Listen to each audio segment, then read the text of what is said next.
Mm.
Good evening, everyone, and welcome to Monday Night Travel with Rick Steves Europe.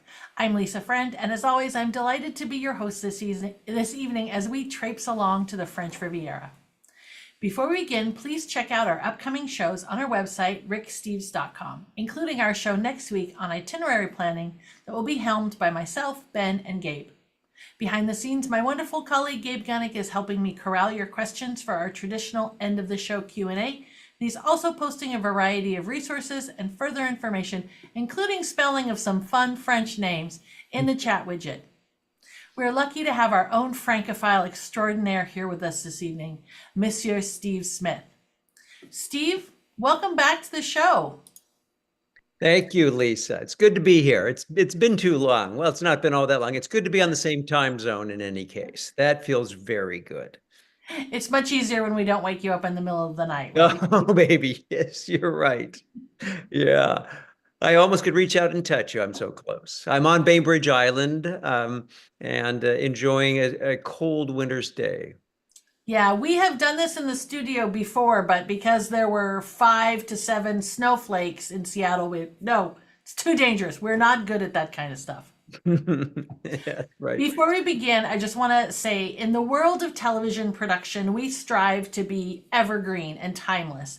In the world of guidebook production, we strive to be as up to the minute as possible. So Rick is going to show us the Riviera, and Steve, who authors the guidebook on this region, is going to give us the 2025 updates. And at the end, we're going to head up into the inland Riviera with some pictures after the show. So, Steve, I'm going to say au revoir to everyone, and I'm going to start the video for you, my friend.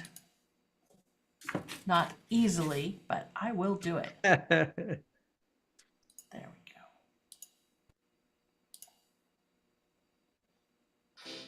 The quintessential image of luxuriating on a beach in Europe is here on the Côte d'Azur, or the French Riviera. And after soaking up more than our share of sun, we'll see how this glittering stretch of France's Mediterranean coast offers more than just a first-class beach break. But don't get me wrong, we will enjoy the beach, from high-end resorts to hidden jewels of the Côte d'Azur.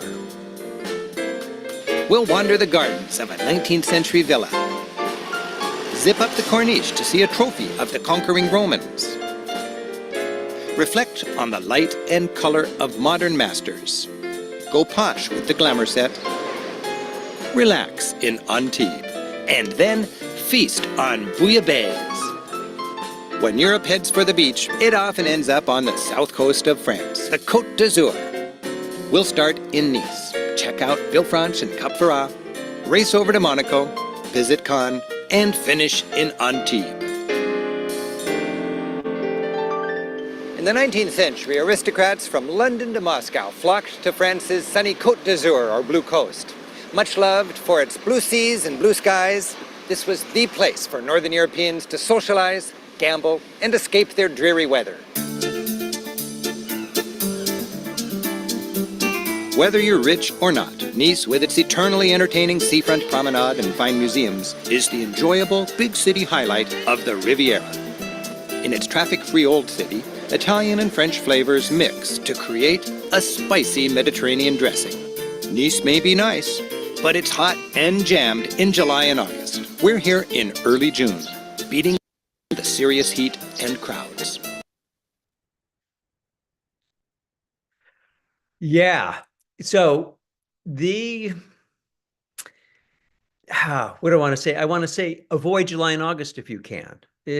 Off season in this part of the world in Nice is the time to go if you can. You want to avoid a couple key tips for you that we won't cover, that Rick doesn't cover in the video. May is a tough month, even though the weather's ideal, because there's a couple major festivals, such as the Cannes Film Festival and the Grand Prix in Monaco. So be careful because prices go crazy. If you avoid the 5 days of each or whatever they are, they're not much longer than that, you'll be fine in May. April's lovely. I'd go right now. It's probably in the 60s in Nice right now.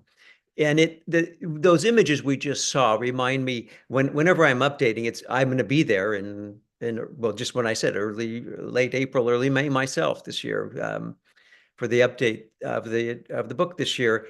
There's very few people on those beaches. Those images, I don't think I've been there in July and August in a long time. In any case, love Nice.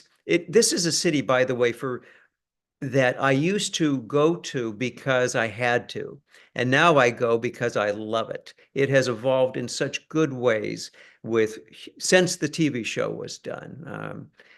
Beautiful improvements in public transit, tramways to get you easily in from the airport, a vast expansion of pedestrian walkways, and more great restaurants than ever, too. Continue on, Lise. It's a good biking town, isn't it, Steve? I love it. Yeah, that's another thing that we're going to be talking. You're going to be seeing images of the Promenade des Anglais as we go through this. The broad walkway along the beach, along the Baie des Anges, the bay. They have cordoned off or curbed off a section of that for bikes and rollerbladers, mostly bikes. And it's all level. You actually could ride or walk even in from the airport. It's so close, and do a beautiful seafront ride for 45 minutes or something, and never climb a hill to speak of. Fantastic. Let's get back to the video. Right. The broad Promenade des Anglais, literally the walkway of the English, was paved in marble for blue-blooded 19th century English tourists who wanted a safe place to stroll and admire the view without getting their shoes dirty or smelling that fishy gravel. Today, it's a fun people scene with a bike and rollerblade path that leads all the way to the airport. The beach, while pebbly, is popular. Whether you're looking for an adrenaline rush or just working on your suntan, this beach has it all. Tan lines can be hard to find, as Europeans are relaxed about topless sunbathing. While major stretches of the beach are public, much of it is private, where you pay to rent a spot, complete with mattress, lounge chair, and umbrella. For a particularly scenic lunch, you can eat on the beach. I'm having a salad niçoise, the hearty local standard, with anchovies, tuna, hard-boiled eggs, and tasty little niçoise olives. Lisa, can you stop for a minute? Graceful buildings from the turn of the last century lead in from the beach. Reminders. Yes, I can. Thank you. That's okay that I do this. We're relaxed. I love walking above. I don't really hang out on beaches, even if it's sandy that much. But these beaches, because if you want, you can rent a chair, an umbrella, and the whole thing. But it makes it kind of fun to do. But I love having breakfast. So one of the advices in the guidebook is get out early, do the Promenade des Anglais, quiet in the morning. Don't do your breakfast at your hotel. Have it on the beach.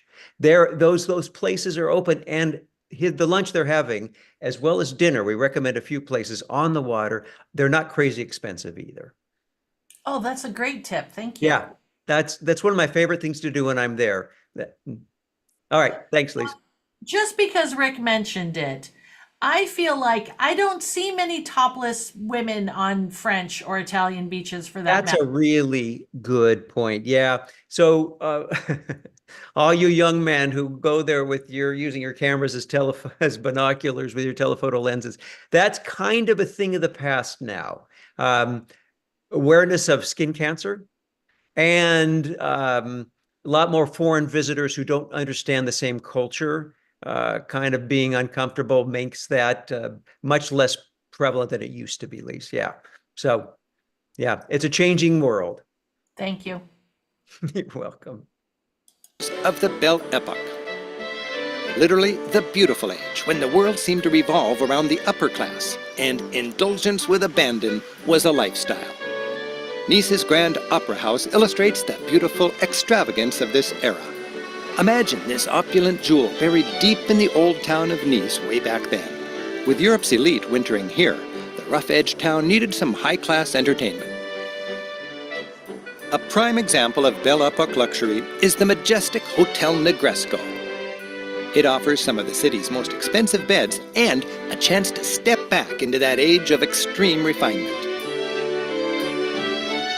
The exquisite royal salon combines Belle Epoque grace with engineering by the great French architect Gustave Eiffel. The chandelier is made of 16,000 pieces of crystal. It was built in France for the Russian Tsar's Moscow palace, but because of the Bolshevik Revolution, he couldn't take delivery. Many of Nice's early visitors were Russians, and the city's Russian Orthodox Church claims to be the finest this side of the Volga. 500 rich Russian families wintered in Nice and needed a worthy Orthodox house of worship. Tsar Nicholas II gave this church to the Russian community here in 1912. A few years later, Russian comrades who didn't winter on the Riviera shot him. Here in the land of olives and anchovies, the church's proud onion domes seem out of place. But I imagine so did those Russians. The interior is filled with icons and candles. The icon wall divides the temporal world of the worshippers from the spiritual world behind it. The angel with red boots and wings is the protector of Russia's ruling Romanov family. The hammered copper cross commemorates the massacre of the Tsar and his family in 1918. The icon of the Virgin and Child is decorated with silver and semi-precious stones. A priest here told me that as the worshipper meditates, staring deep into the eyes of an icon, he enters a lake where he finds his soul. Hey, can you stop, Lise? Thank you. That site is now more easy to get to than it was before. It's worth the extra walking or tram ride to find the Russian church. It is remarkable. But it also, the reason I wanted you to stop, a lot of people think of Nice as a tourist destination. We'll go hang out on the beach, right? And maybe there's some modern art here that we'll see. The history that's available in this city, people often miss. And so the age of revolution, the Russian Revolution, I was just in Mexico City and I saw the house of Leon Trotsky, and it reminds me of what we're talking about here. The history of Nice is the history not only of that period, but it is the origination of tourism in a big way.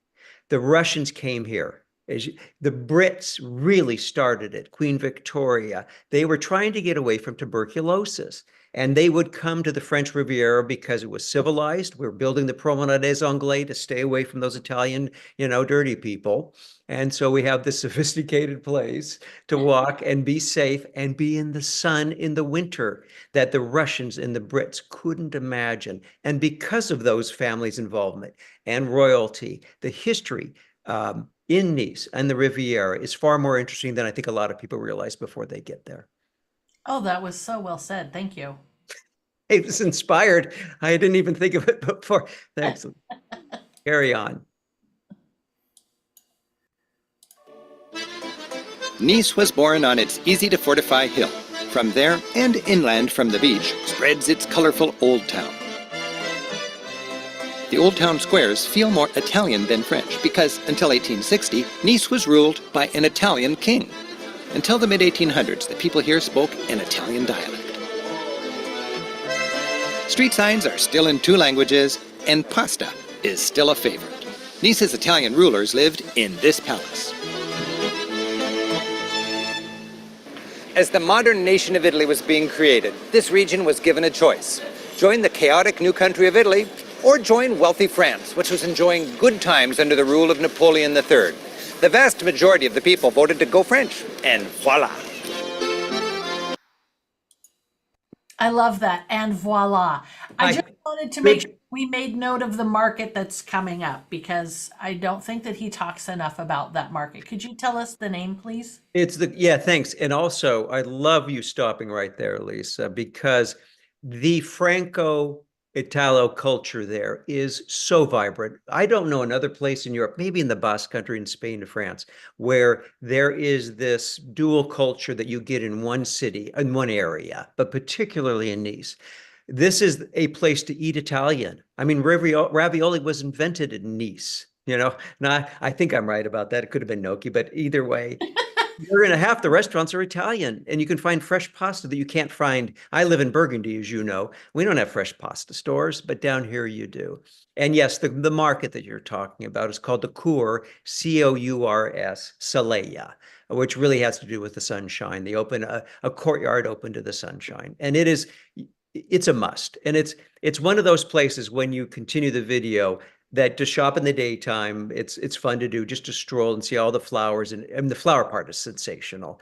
But come back at night for a dinner, even though that's not the best cuisine, but what a fun place to have dinner at night for the ambiance. Oh, thank you.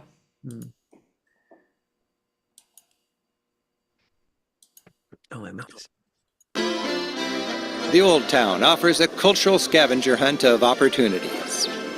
From its medieval market square with fresh seasonal produce, to a pasta shop showing Nice's Italian roots,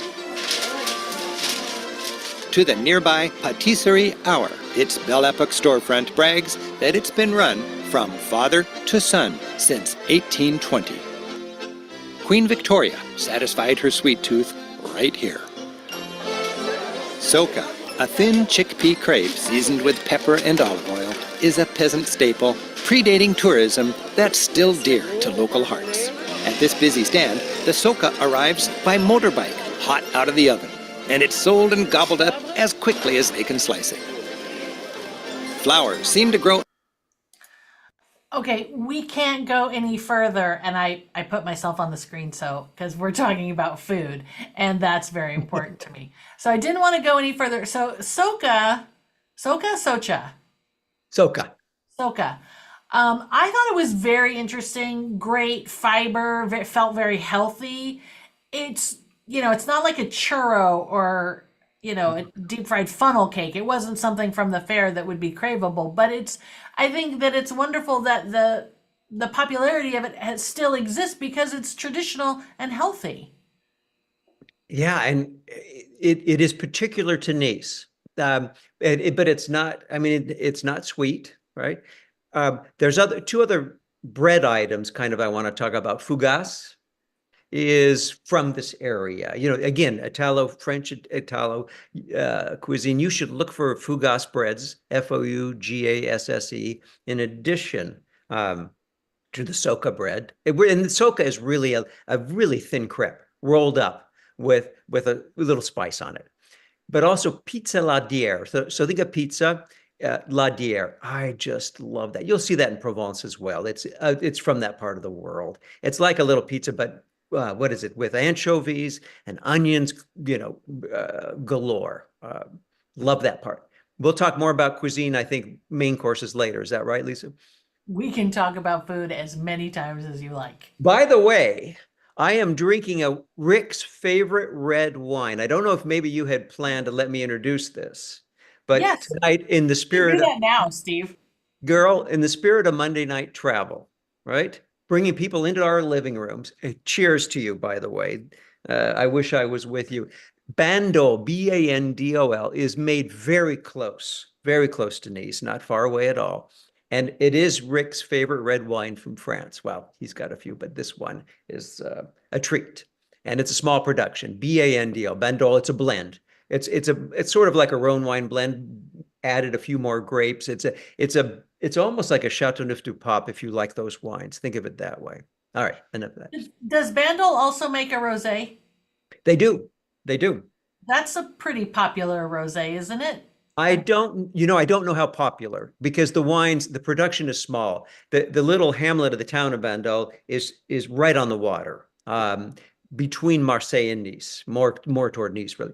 But yeah, it's not a big production, so I'm not sure how popular it is. Yeah, but they do make a rosé, Lise.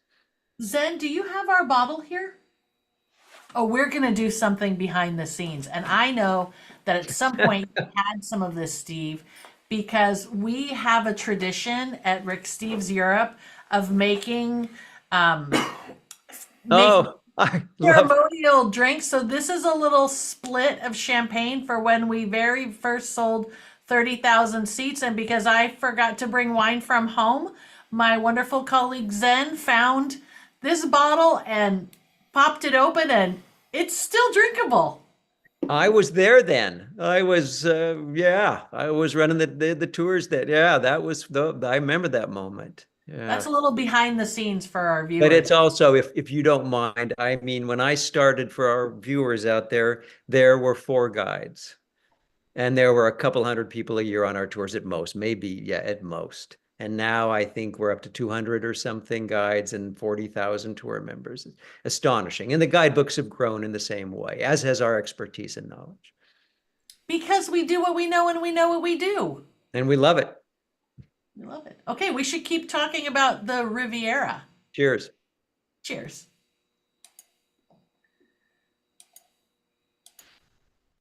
Effortlessly and everywhere in this ideal climate. This has long been the Riviera's biggest flower market. Fresh flowers are of fine value in this otherwise pricey city. And with such an abundance of flowers, it's no wonder perfume is a local industry. The Molinard family has been making perfume from Côte d'Azur flowers for a century. Perfume is distilled like cognac and then aged like wine. It takes more than 400 pounds of lavender to produce just 1 quart of pure essence. For the French, finding just the right perfume is a personal quest.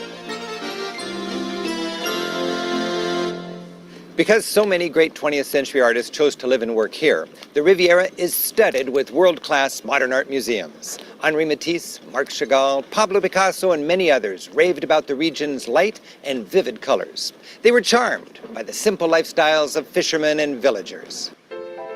The artists' colorful and semi-abstract works reflect the sleepy, more dreamy Riviera before all the development hit. They settled here in the sun and painted with wide-eyed wonder. The Matisse Museum offers a fascinating introduction to modern art inspired by the French Riviera. Henri Matisse opened a window onto paradise.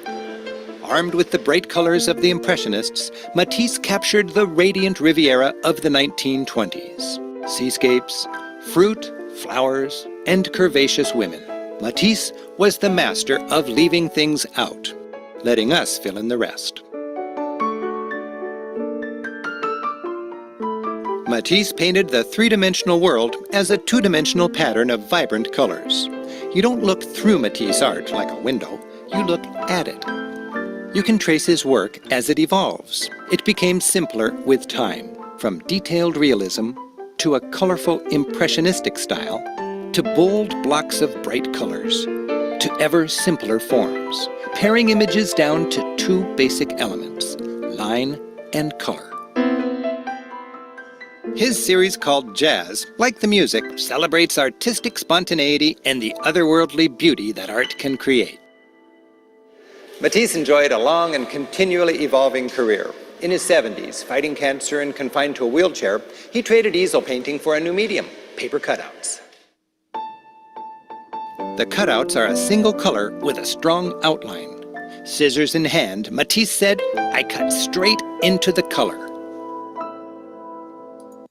Steve, you had a note about this Matisse museum. Yeah, and more. Thanks for cutting in here.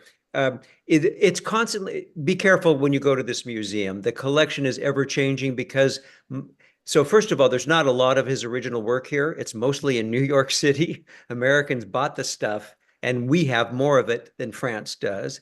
It's still a great museum, but it's one of those museums where you might want to call ahead if you have your heart set on the Matisse Museum to make sure there's enough of his collection there that it's not all on or much on loan. That's a tough thing about the guidebook. You know, we do self-guided tours, right, through museums, and this is one of those ones that we have to be really general about because the art is moved and on loan so often. Do you want to compare that to the Chagall Museum? I know that's coming up, and why don't I do that in advance of the Chagall? The Chagall is the more important museum for most. That collection doesn't change. And Marc Chagall's work tends to be, I know Rick loves it, and thus we have quite a coverage of that museum, both of them really, but the Chagall Museum in our books. It's also a reminder, Lisa, that coming to the Riviera is, again, one more time, more than about sunshine and beaches and beautiful places and eating bouillabaisse. It is an art scene that is so affected by World War I. These artists, who were born usually in the late 1800s, saw the impact of this incredible war, right? And flipped out. I mean, in a sense, and modern art in many ways is a reaction to the violence and the earth-changing, the world-changing impact of World War I. And so many of them, Picasso, Ferdinand Léger, Raoul Dufy, Chagall, Matisse, hung out, and there are museums to each of these artists. Auguste Renoir as well. You can visit his home and his garden and his museum there too. Oh, thank you. You're welcome. The Chagall Museum is nearby. Starting in the 1950s, Marc Chagall painted a cycle of canvases designed for this building. Even if you're suspicious of modern art, this museum, with the largest collection of Chagall's work in captivity, is a delight. 17 biblical scenes make up the nave, or core, of what Chagall called the House of Brotherhood. Each painting is a lighter-than-air collage of images inspired by Chagall's Russian folk village youth, his Jewish heritage, biblical themes, and his feeling that he existed somewhere between heaven and earth. Chagall paints a world that's hidden to the eye, the magical, mystical world below the surface. He blends personal imagery, particularly from his childhood in Russia, the Hasidic Jewish perspective he absorbed as a child. That's the idea that God's everywhere, in nature, animals, and everyday things. Gravity-defying compositions, with lovers, animals, and angels twirling blissfully in midair. And childlike simplicity. Simple, heavy outlines, often spilling over with Crayola colors. Chagall saw the Bible as a synonym for nature. His brilliant blues and reds celebrate nature and its creator. His couples are enchanting. To Chagall, humans loving each other mirrored God's love of creation. He wrote, in art as well as in life, anything is possible, provided there is love. The snug port of Villefranche, in spite of the luxury yachts glistening in its bay, offers travelers an easygoing slice of small-town Mediterranean life just minutes from the bustle of Nice and jet-setty Monaco. This town feels Italian, with soft orange buildings, steep narrow streets, and its pastel harbor. When the original ancient port was overtaken by pirates, its villagers fled into the hills. Later, in the 13th century, the king wanted to re-inhabit and therefore strengthen his coastline. To encourage the villagers, he granted the town tax-free status, and this place became Ville town, France without taxes. Villefranche. Villefranche was protected by an immense citadel.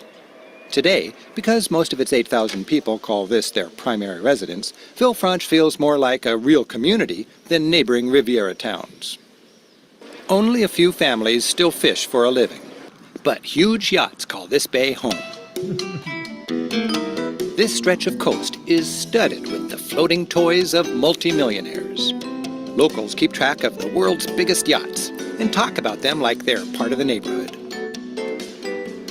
You never know whose stern line you may be catching. Here's the Lady Mora. Mora is an ex-wife of Saudi Arabia's King Fahd. Some of the Riviera's priciest real estate stretches from Villefranche to Monaco. Lisa, can we stop? Extremely exclusive, largely. I can indeed stop. Thanks. And some of the images aren't as good as I'd like them to be, but it is a beautiful. Villefranche is 10 minutes from Nice by buses that run about every 10 to 15 minutes. It is a great base to explore Nice from if you don't want a big city base. It's easy, it's comfortable. We have a range of hotels, all price ranges. That's what I like about it. There's like one budget hotel, one mid-range hotel, a really nice hotel, and a really nicer hotel. And it's also it's a calming place to go home after a busy day of sightseeing. It's sort of halfway between Monaco and Nice. And it's what else was I going to say about Villefranche? Well, it's a good, I know. If you ever wanted to learn French, and a lot of Americans do, they have probably one of the best programs for learning French, just conversational French, where you can rent a home or live with a local for a month or 2 months, whatever you choose to. Villefranche would be a lovely place to do that. And I hear such good compliments about their programs. Okay, so I feel like, I've worked here a long time, I've known you a long time. I feel like back in the day, you really, really, really loved Villefranche and you weren't so hip on Nice. But now you're saying Nice has really evolved into something that you've come to love. So how does one decide between Nice and Villefranche? You don't. You stay in both. And that's what I do. Seriously. Americans, in the old days, it was tough to convince Americans to get more than 2 weeks paid vacation and go somewhere. But more and more, like our books are targeted on areas. And if you have 5 days, 3 days in Nice, 2 in Villefranche, hopefully 3 and 3, something like that. Because Villefranche, again, is such a good kickoff point to Monaco and Menton. And if you're going into Italy, destinations to the east, that direction. But they're a nice combination. It's a hard choice. You're either an urbanite, if you have to choose, or you want the quiet of Villefranche at the end of the day. Okay. I like that latter. I live on Bainbridge Island, remember? And I live in Burgundy when I'm in France 5 months out of the year. Okay, well, coming up is one of my favorite sites on the whole Riviera. Right. I know this. Residential community fills a park-like peninsula. While you'll never get past any of these gates, you can spend a delightful day here just strolling. And this ain't your average jogging trail. Following its well-groomed path, you can stumble upon a hidden little beach, get a glimpse of David Niven's home, wander the ritzy port of Saint-Jean-Cap-Ferrat, and tour the ultimate Riviera mansion and gardens, the Rothschild et Fruzy Villa. The extravagance of Venice, Versailles, and the Côte d'Azur all come together in this villa. Its lavish Belle Epoque interior offers a peek into the life of the rich and eccentric Baroness de Rothschild. Building this palace, the Baroness went through 10 architects. Her furnishings were fit for a queen. Imagine the correspondence composed at her personal letter-writing desk. Lady Rothschild's sense of style spilled into her backyard, a many-faceted garden. She drew inspiration from her travels abroad. A fragrant English rose garden, an exotic fantasy of cactus, a mysterious Gothic stone garden, and a tranquil Japanese garden. Overlooking everything, the Temple of Love.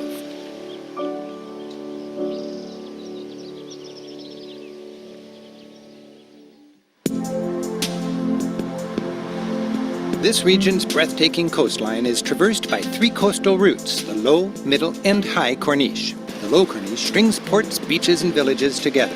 It was built in the 1860s, along with the train line, to bring people to the casino in nearby Monte Carlo.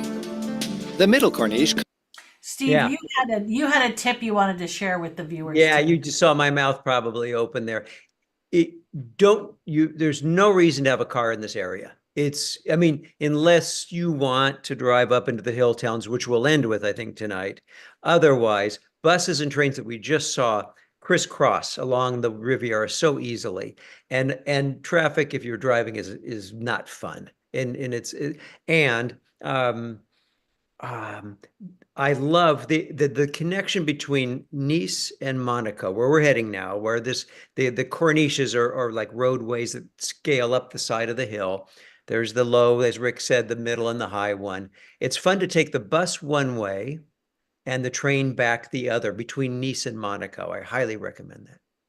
Because the train takes the low Corniche. Right, and then you can do buses on the middle to high Corniche, right? Oh, either one, your choice. We said we wouldn't get in the weeds in this show, and we don't have to. It's in the book how you can do this. In fact, we actually do a self-guided tour of exactly how to do this, and it's worth a whole day of your trip between Nice and Monaco, Perfect, thank you. or Villefranche and Monaco. Either way. Comes with views of impressive villas. And the Grand Corniche caps the cliffs with staggering Mediterranean vistas. While hailed as Napoleon's crowning road construction achievement, it actually sits upon the Via Aurelia, a road built by the ancient Romans as they conquered the West. A towering Roman ruin celebrates that conquest. Caesar Augustus built the Trophy of the Alps to commemorate his defeat of the region's many hostile tribes. With this victory, the completion of the main artery connecting Italy and Spain was made possible. This opened the way for the continued expansion of the Roman Empire. The inscription tells the story. It was erected by the Senate and the people to honor the emperor. Carved below is an inventory of all the feisty barbarian tribes that put up such a fight. And on either side are the vanquished in chains at the feet of their conqueror. A reminder to any who would challenge the empire.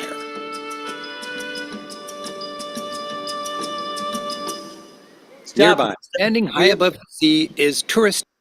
Thank you. Welcome.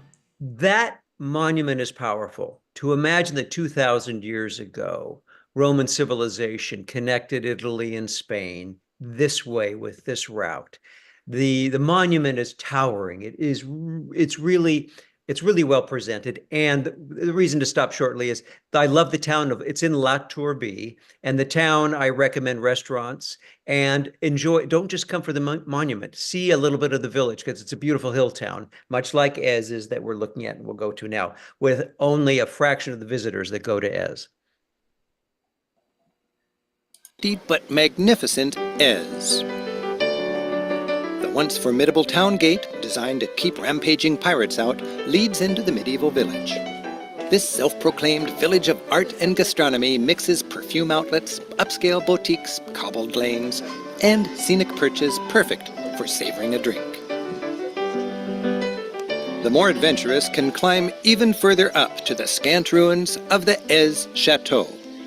The paths leading there host a prickly festival of over 100 varieties of cacti.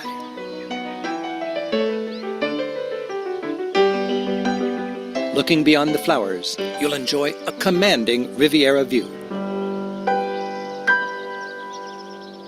That Below sits Monaco, with barely 1 square mile of is as awesome as it looks to be up there in Ez, and to be at the cactus gardens. The Jardin des Cactus is remarkable, and it's a fun place to arrive late in the day, Ez, because it's very busy, and then stay for dinner.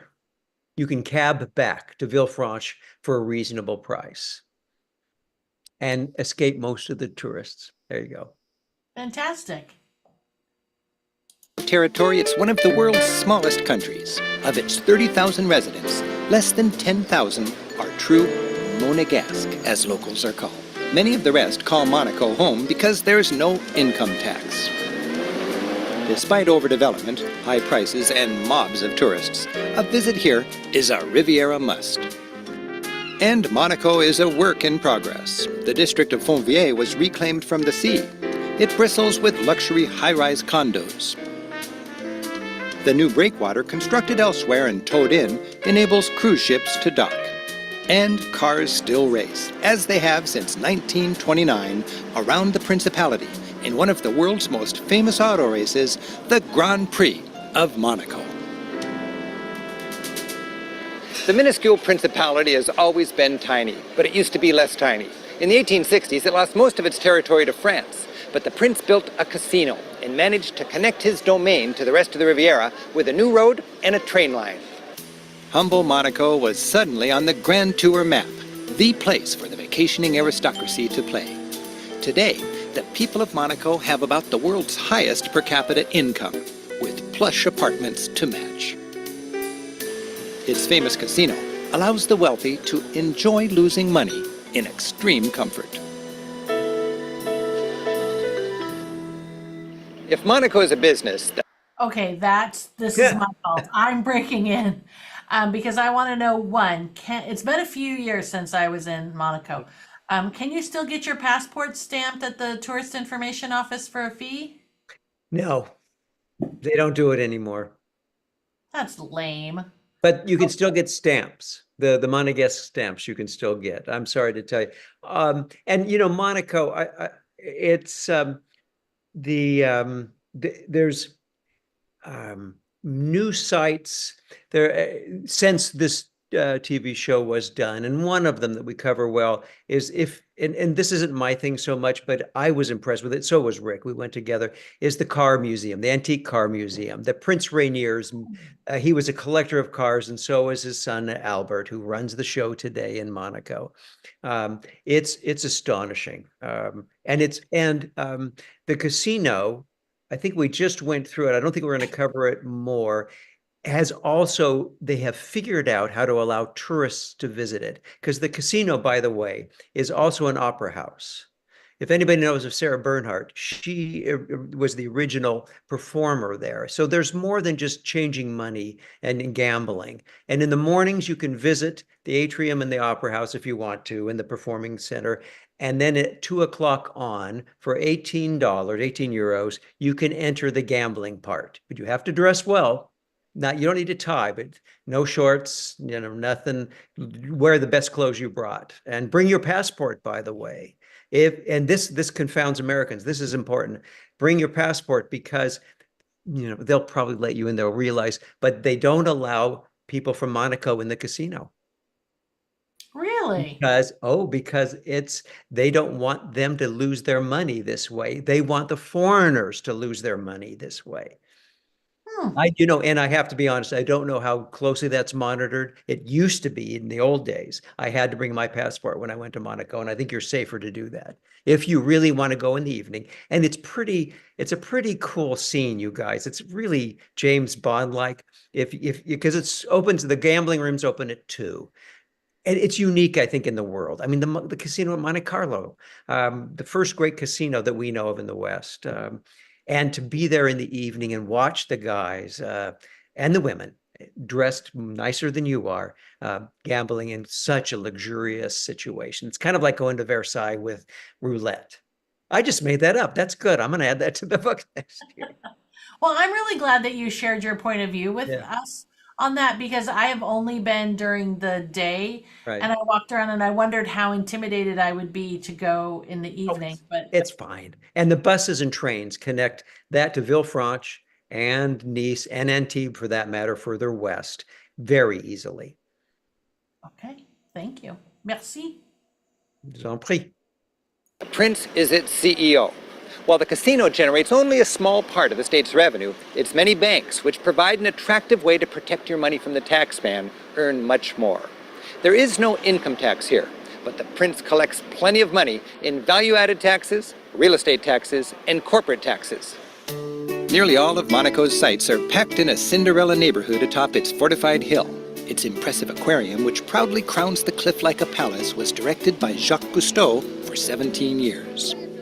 A medieval castle sat where Monaco's palace sits today. The palace guards protect the ruling Grimaldi family 24/7, and they change with the pageantry of an important nation.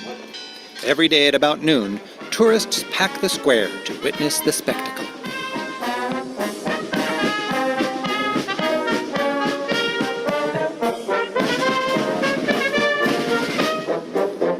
The Palace Square features a statue of Francois Grimaldi, a renegade Italian who captured Monaco disguised as a monk in 1297. This first ruler of Monaco established the dynasty that still rules the principality. Today, over 700 years later, the current prince is his direct descendant. Monaco's cathedral holds the tombs of centuries of Grimaldis. The most visited one, that of Princess Grace. The glamorous romance and marriage of the American actress Grace Kelly to Prince Rainier added to Monaco's fairy tale mystique. Grace Kelly came to Monaco in the 1950s to star in a movie. She fell in love with the prince, married him, and adopted the country. Tragically, Monaco's much-loved Princess Grace died in a car accident on the Corniche in 1982. Exploring the Riviera by train is faster, less expensive, and safer than by car. While traffic is exasperating and parking is costly, the region seems designed to be explored by train, with frequent trains linking nearly everything we're seeing in a scenic snap. We're connecting the east and west extremes of our visit, Monaco and Cannes, in just over an hour. So, Steve, I wanted to break in here because you asked me to, because you had some new stuff from the book that you wanted to mention. About Monaco? Yeah. Oh, right. Thank you. I almost forgot. Rick and I both love the town after Monaco. It's called Menton, Menton. It is a delight. And it's funny, you go as you bus or train through from the Nice, going from Nice, going east toward Monaco. You pass through Monaco, its own principality, its own country, which, by the way, is administered by the French, right? And Monaco, Prince Rainier, who we know, his son Albert, is in charge now. He's the prince, and his sisters Caroline and Stephanie still live nearby, but they don't get to live in the palace as he does. The palace itself is a good visit. It really is. And by the way, when we saw that changing of the guard, you know, there are more people in the Philharmonic in Monaco than there are in the military. That's I charming. love that. Does that say everything to you? I love that little, it's an adorable little visit. Okay, so but Menton is 12 minutes by train past Monaco. And there are almost no Americans there. And it feels, compared to a lot of these other hill towns on the water that you are, Menton is a beach town too, but it runs right up the cliffs. It has a great market. If you like Jean Cocteau and you know anything about him, filmmaker, artist, renegade a little bit. There's a museum. I mean, he lived in Menton, and so there's a good history to him there too. But that's when you go to Monaco, if you have a little bit extra time and you want to explore the Riviera without crowds at all, Menton is a favorite of mine and Rick's. That's what I wanted to say here. Thank you. And it's covered in the new edition of the books now in good detail. Which will be out when? It's out. It's done. Awesome. It's out. Yeah, it's already out. Fantastic. So we're going to go in the video to Cannes. And even though I am really severely a big Hollywood movie film buff, I've actually have heard of Jean-Paul Cocteau, but I have no desire to go to Cannes. And when we were talking about it off camera, I found that I was not the only one. So we're going to show it, but you don't recommend it, do you? No. The only place I recommend less than Cannes is Saint-Tropez, and we're not going to cover that. These places, I mean, Cannes it's fine. They have nice sandy beaches. You'll see some of the sandy beaches. And this film festival hall, if you're there during the film festival, it's pretty remarkable to see all the glitterati. But the hall itself is a zero. It looks like a bomb shelter to me almost. There's not, you remember, you've been there, you've seen it. And it's a very high-end city with, Rick says in the book, I love this line he had. He says, you could buy an ice cream cone as you leave the train station, and you'll see all the sights in Cannes by the time you finished your ice cream cone. That's smart. That says it all. Okay, well, we'll see it now anyway. It's easy to get to. Cannes is famous for its International Film Festival. Its sister city, not surprisingly, is Beverly Hills. This city has hosted the famous Cannes Film Festival annually since 1946. Each May, as the world looks on, the city is packed with film producers, celebrities, and paparazzi. With exclusive hotels lining mostly private stretches of sandy beach, Cannes is for strolling, dreaming of meeting a movie star, and lounging on the seafront. Don't look for any actual sights to tour. If you missed the film festival, there's little to do other than shop and enjoy the beach. While there is a public beach, the majority of its beaches come with a fee. The real Cannes experience seems to be paying to sunbathe without commoners mucking up your space.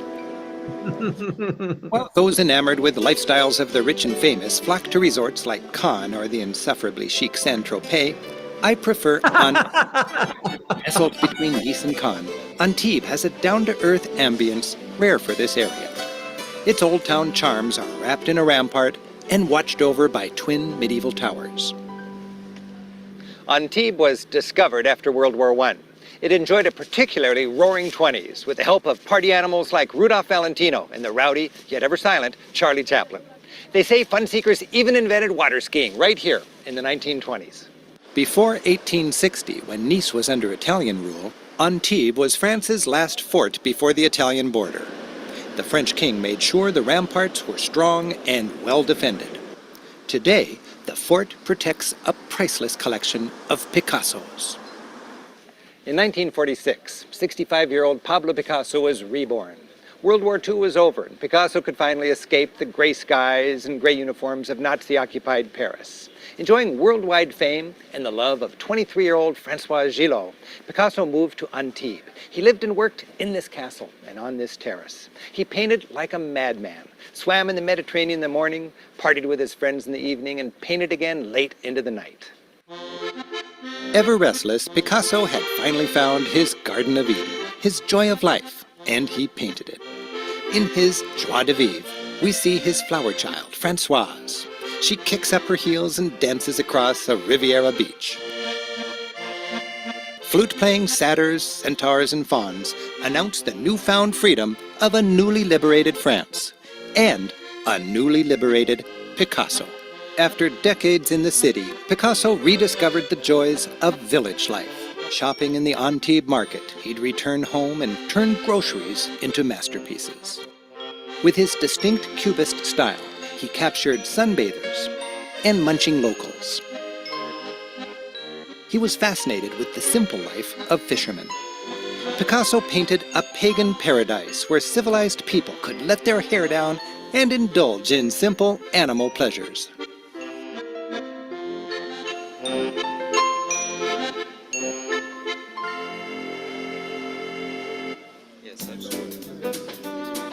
For an edible joie de vivre, we're finishing back in Villefranche with bouillabaisse, the Riviera's most famous dish.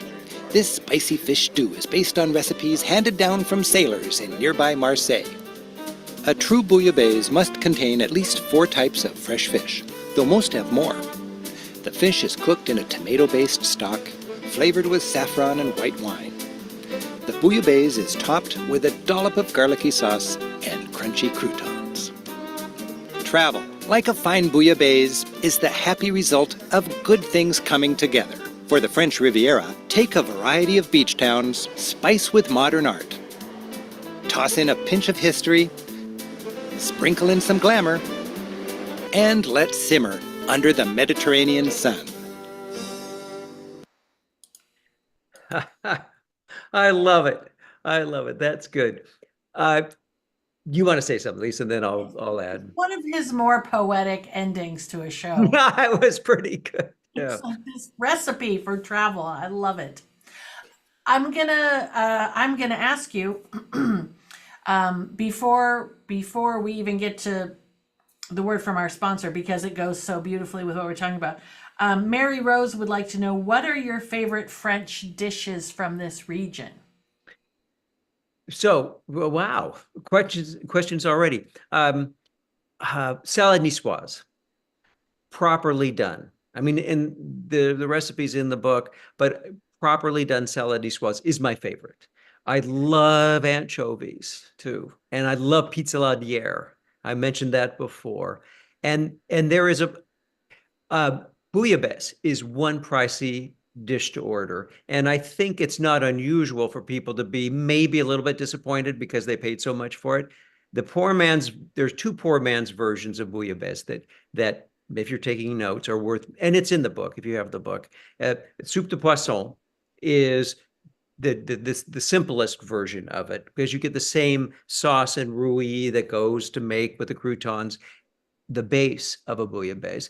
But I love bourride, Bourride, which is a seafood stew that's made throughout South and East France, and particularly in the Riviera. Bourride.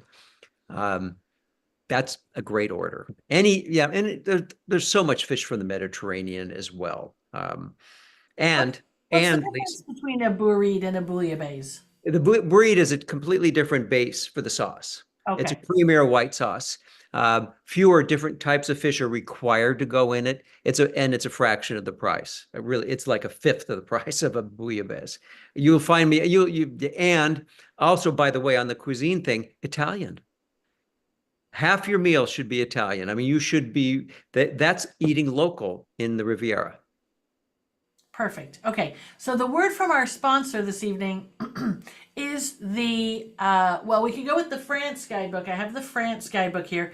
I didn't have the Provence guidebook handy because I actually took it home. So we have the France guidebook, which has that's exactly what I wanted, Steve. Thank you.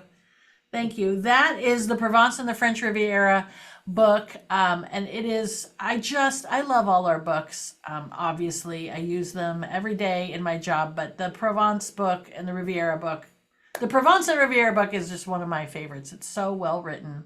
I think thank you. That's nice of you to say, Lisa. That destination is a brilliant 2-week destination. Provence and the Côte d'Azur or the Riviera. And we're gonna talk hill towns a little bit, aren't we here in a minute? Yeah, Okay. yes, There is we can get to that. I was gonna lead into that because I had one question about that. okay. Um, let's see, do you think that Menton would make a good home base in the Riviera? No, Okay. no. No, I like it. So I'll qualify that. If you want to be away from things and people, Menton's very cool. And I list 4 or 5 hotels, I think. And they're fine. I don't remember. Yeah, I liked them a lot. And you can be on the water for a fraction of the price of Villefranche or Nice, or not a fraction, that's overstated, but for less. But because it's at the extreme eastern end, it's a yeah, it's and then it's a little bit too far east, I guess. But then again, Ventimiglia, I mean, Italy's 3 miles away. Mm-hmm. If you're heading that direction, Montaut is kind of a cool place. But it's 40 minutes to Nice, right? And I like Villefranche, it's 10 minutes from Nice. I also meant to say, Lisa, I meant to stop when you were in Antibes with the Picasso Museum. I thought Rick's coverage in the video was perfect, by the way. And I write that chapter, and I know he uses my script for the words, but it's the museum is if a lot of Americans don't get Picasso and abstraction like that. That museum, and I think the way we present it in the book, makes his art much more understandable than the Picasso Museum in Paris or even the one in Barcelona. And it's a lot quieter. Oh my God. And you're on the water you're looking at beautiful paintings of this powerful artist who affected so much of the future of art, as did Matisse. And you're looking out at the beautiful Riviera and the water at the same time. And I like Antibes. I meant to say this too, listeners out there. If you choose to drive to the Riviera and you have a car, I don't blame you, that's fine. Stay in Antibes. The hotels that I like there have easy parking, and then you can drop your car there and take the trains from there to see Nice and Villefranche and Monaco. But it's an easier city for car drivers. And I like Antibes a lot as much as I do Villefranche, and they're on either side of Nice, east or west, as a base for touring the Riviera. And then, of course, getting into the hill towns, because Antibes is the best kickoff point for that, which you'll hear about shortly. Hill towns, let us get to the next part of our show. I had to stop the screen share, so let's go back and You're doing a good job there, Lisa. God bless you. Thank you, sir. Okay, here we go. You tell me when you want me to advance it, and I Okay, will. yeah, this will be a little bit funky, but we'll be able to do it. I'm not, I grew up in Southern California on the beaches, and so I'm now more inclined to hill towns and rugged countryside, et cetera. So I will uh, accent this maybe more than Rick would. So as you look at this map, Nice, okay, glasses, Steve. Nice is in a little bit the upper right-hand corner. You can see it below Monaco. And the roads below Nice that lead up to the top of the map are just filled with, it's so close to Nice. You know, you can ski from Nice in a day. Uh, the countryside, immediately the Alps drop down. What creates the climate in Nice, and I can see I have time to talk about this, is the Alps drop right down into the Riviera. Go to the next slide, will you? Because that shows you, this is my picture that I took from my iPhone of Antibes on my last trip. Look at the Alps. This is not something I got or bought or anything. My camera took this picture. I can't believe I got this well. But the Alps are right there front and center. And if you get a clear day in the winter. So here, I think I'm early April, and there was a lot of snow that year, right? The snow is an issue for skiing from Nice, and I don't think our readers are worried about that. But this displays both the cool aspect of Antibes. It's a neat town. And that's the Picasso Museum you see with the tower right there. And look at how close the mountains are. Okay, Lisa, then we can go to the next image. Getting away. Now you can see in the distance, it gets immediately quiet. There's no more traffic outside of the odd parking issue if you're in St. Paul. We'll talk about that. But out in the distance is the Riviera. You can see the water in the cloudy distance a little bit. And getting high above, I don't know. This image is of Gourdon, maybe 20 minutes away from the water. Next, please. It is, okay, so the most popular destination, which is about a 35-minute bus ride from downtown Nice, 40-minute, is St. Paul de Vence. It is the most perfectly rounded, preserved hill town, and it's too close to Nice for its own good in many ways. So go early, get here early, because it gets overrun because it's so close to the beaches, et cetera. But it is a gorgeous little hill town where Marc Chagall is buried, by the way, and you can visit his grave. Next, madame. Oh, yes, and nearby, really close, art lovers. We mentioned the Picasso Museum. We've mentioned Matisse. We've mentioned Chagall. I also, let's see, mentioned Renoir. The foundation, and the French would say Fondation Mecte, is really in St. Paul, just above the hill town there. You could walk there.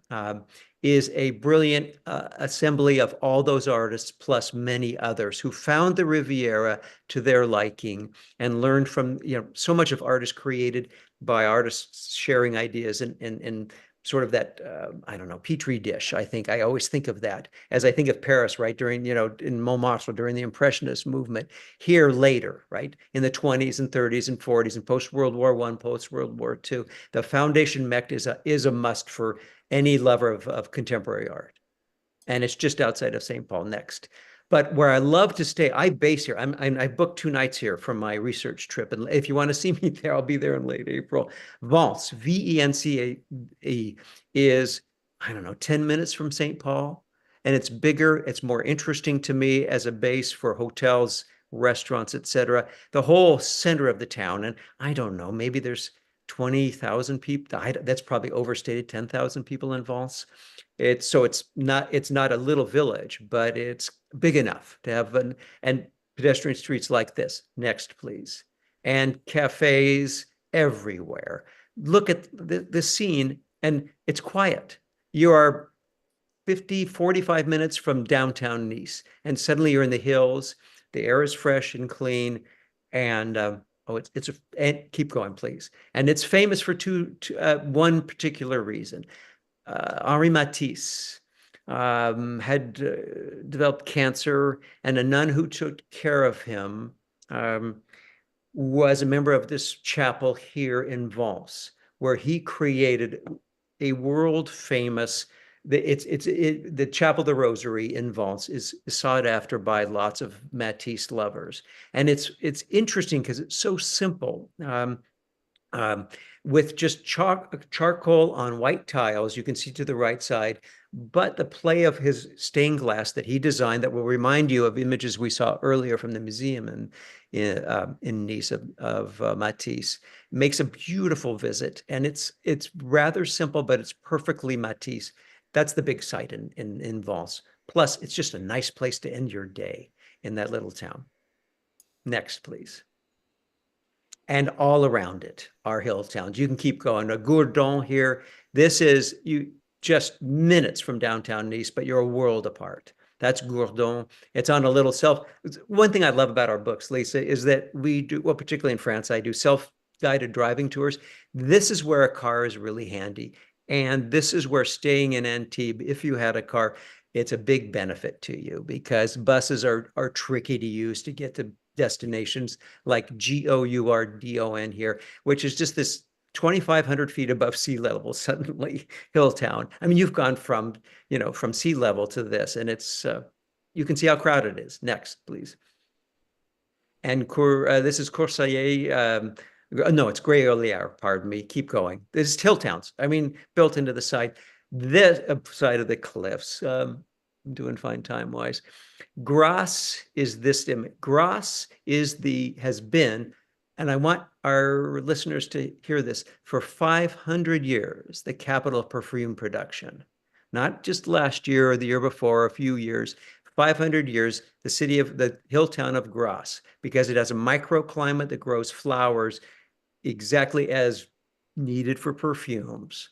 And it's a real city. It's not a polished hill town. There's a certain gritty aspect that Steve likes about places. It's not so polished and perfect. When you've gone to one of these hill towns that it's just every cobblestone is almost too perfect. Well, that's not Grasse, but it's a perfectly safe, good place to visit. Next, please. And it's got this brilliant museum of perfume that's only been open maybe since just before COVID, I think. And yeah, I mean, I'm not a big perfume guy, but I found the history of perfume, which starts with in this museum in the area of the Egyptian pharaohs, to bring it to today is a fascinating look if you're into perfume at all. And then you can visit the Molinard or the other perfume factories if you want to get a tour for free, and they'll try to sell you all the perfume they can. All right. Next, madame. Oh, but this is the stuff that turns me on. I am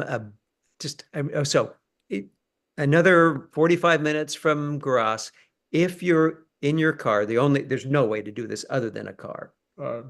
Heading toward Provence or from Provence and connecting to the Riviera, this is by far the most scenic way you could possibly do it. The gorge, this is France's Grand Canyon, the Gorge of Verdun, Verdon, where the cliffs plunge 3,000 feet down to the turquoise river below that you can see. Next image. I think I've got another one of it. Yeah, it is dramatic. It is a shock that you can day trip this from Nice. You can loop from downtown Nice. You'll get here in about an hour and 20 minutes. Spend your day. There's about an hour-long drive along the Gorge de Verdun and then back to Nice at the end of the day if you want to. I prefer spending the night along here in one of the hill towns I recommend, but there is a hotel built, I don't have an image of it, right into the cliffs with a view much like this one. And I didn't think to bring a picture of it for you tonight, Lisa, in their Grand Canyon, as you continue west toward Provence, because you're north of Nice, heading west toward Provence. Next, please.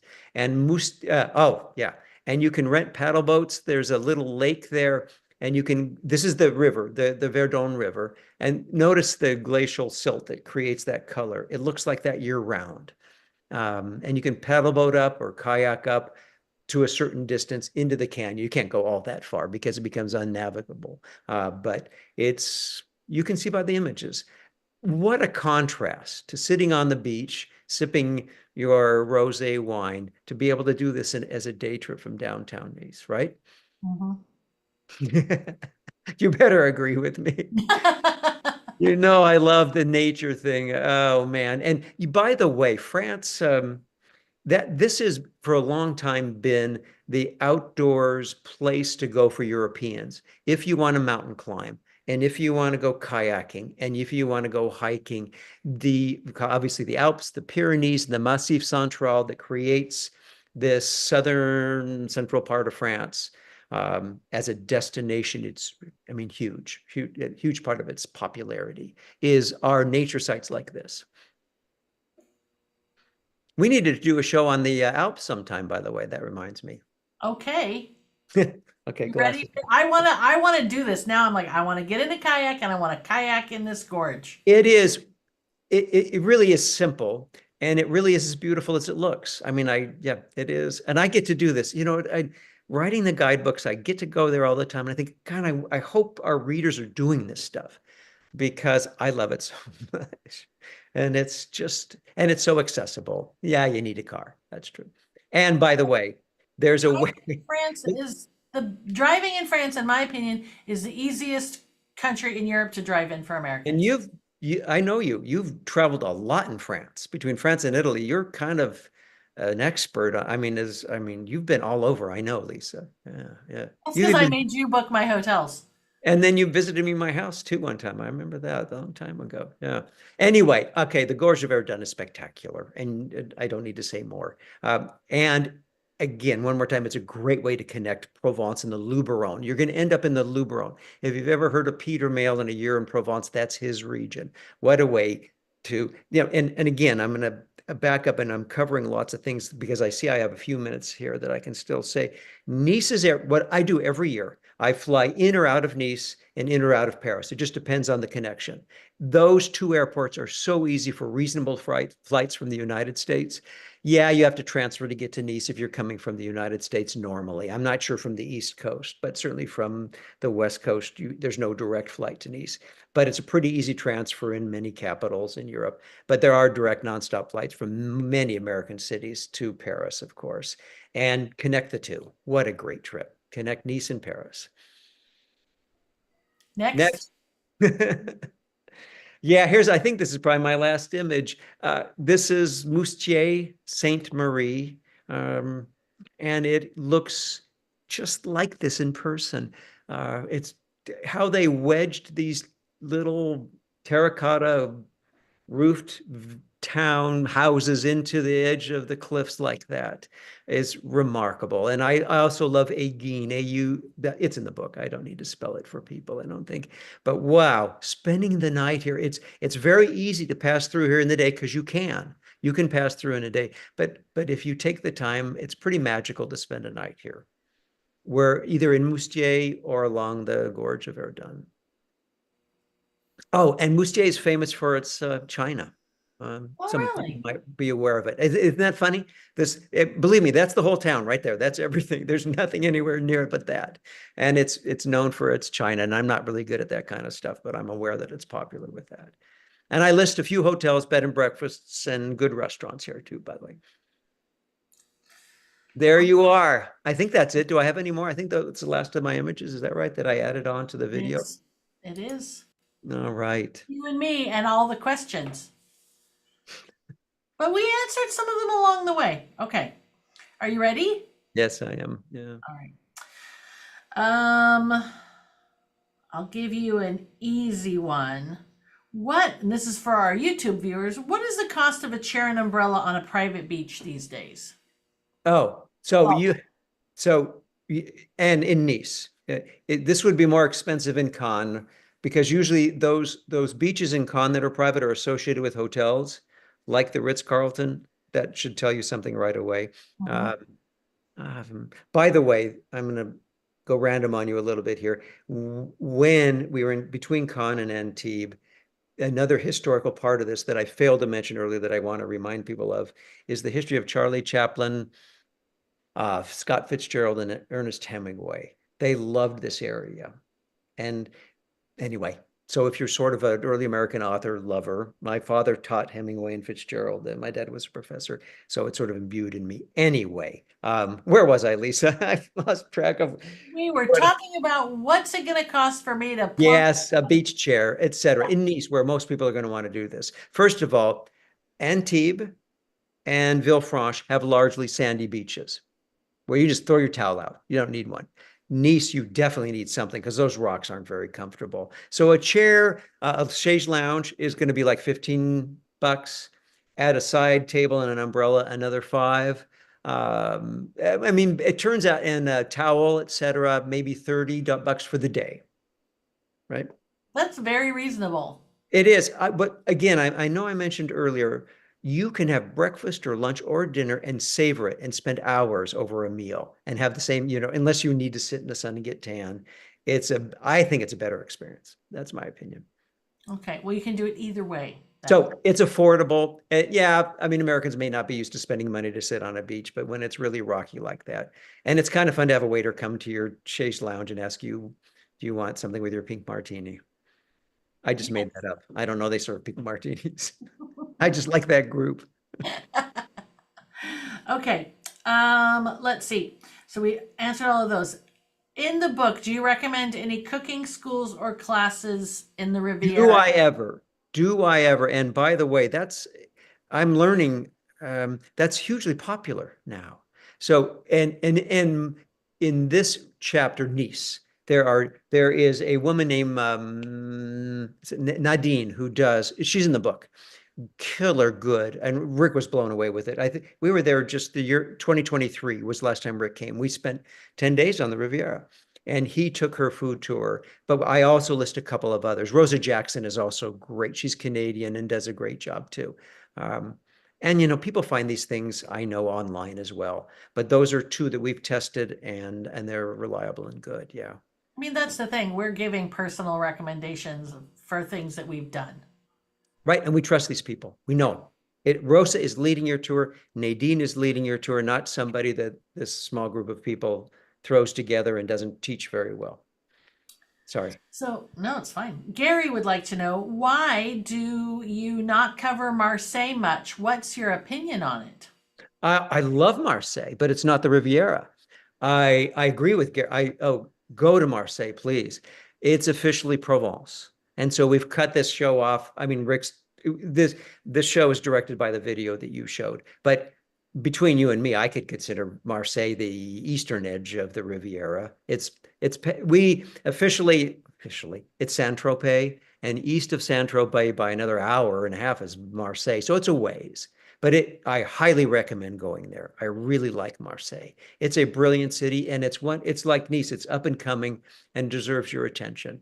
You might want to sleep. My favorite, I know you know the place. My favorite beach town is Cassis, Cassis, which is 20 minutes from Marseille. So I'd sleep in Cassis and day trip into Marseille by all means. What a killer. And it's just Provence. It's on the Mediterranean too, but that's all, Gary. That's the only reason. Okay. Have you ever visited Quebec? Yes, a long time ago. Did you enjoy it there? I love Quebec. Okay. I really love Montreal, and Quebec. It's a funny accent they have there. No, friendly My people. French friend said it's like people speaking Shakespearean English. Oh, did somebody ask that question or is that from Yeah, you? no, Susan asked. Oh, yeah. I mean, particularly from the East Coast, it's easier to get to than from where we live in the far West. Montreal is a brilliant city. I remember that bit. I was there more recently. I think it's overlooked probably by Americans too. Okay. Joanna would like to know, and we'll just have two more questions or so. Joanna would like to know, does the Riviera make any efforts to limit cruise ships or tourism more generally? Not that I know of yet, but what a good question. And okay, so now I'm going to go off on you a little bit. First of all, that's a really good question. So I go there all the time, right? I don't feel the same burden. There's another word I want. Prevalence of those cruise ships that I do when I'm in Venice or Dubrovnik or other parts of Europe. So it's not a huge issue to me because they dock in Marseille, Toulon, Nice, and mostly Villefranche because that's the deepest harbor there is. And so it's not such a huge issue as it is in other parts. What is a huge issue, where I'm going to random you on, is that drove Rick nuts last time we were there, are Airbnbs. Because certain cities in Europe, and the old city of Nice that is very Italianesque, is being turned into what he would call an Airbnb ghetto. It drove him, yeah, and I understand it. The whole dynamics and the pricing structure of why people can turn their apartments over to tourists and get a lot more money than renting to locals who are now priced out of the market, is making certain cores of cities um, not, in a sense, as real as they used to be. So it's an issue that's being dealt with, though. That one is being dealt with by the French much more forcibly than I know that cruise ships are. Great. Tough Okay. thing, though. Tough dilemmas to deal with. Yeah, because we love our Airbnbs. I get it. Yeah.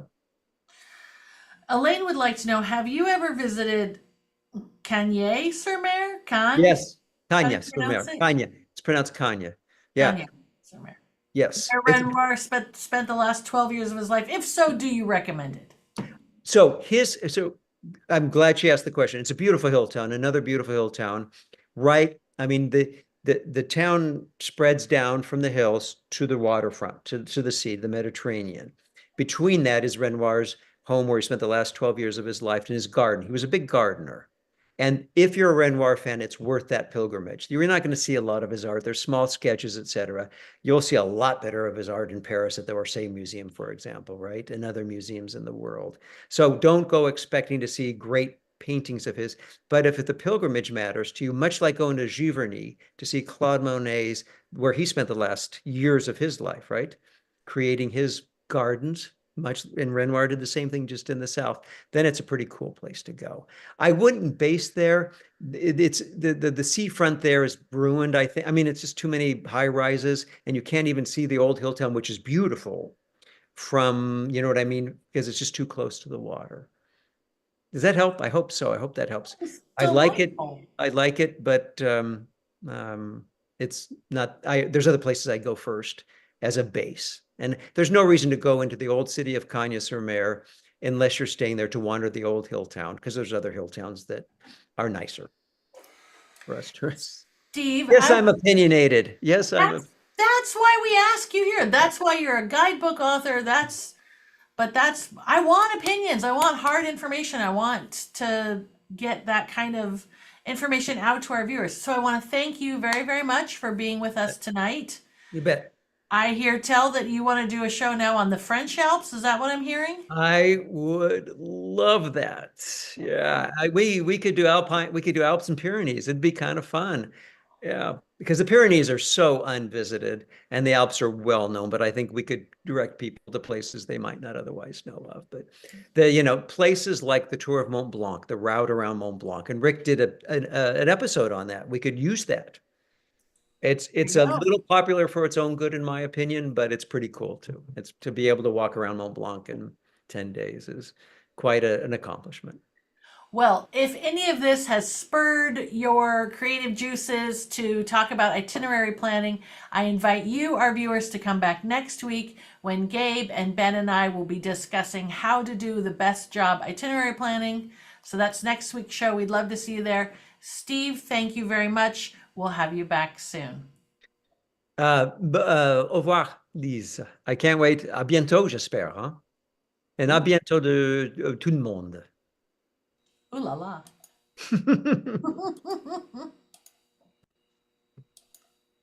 Oops. Why is it not working? Hold on. There we go. Thank you. Merci.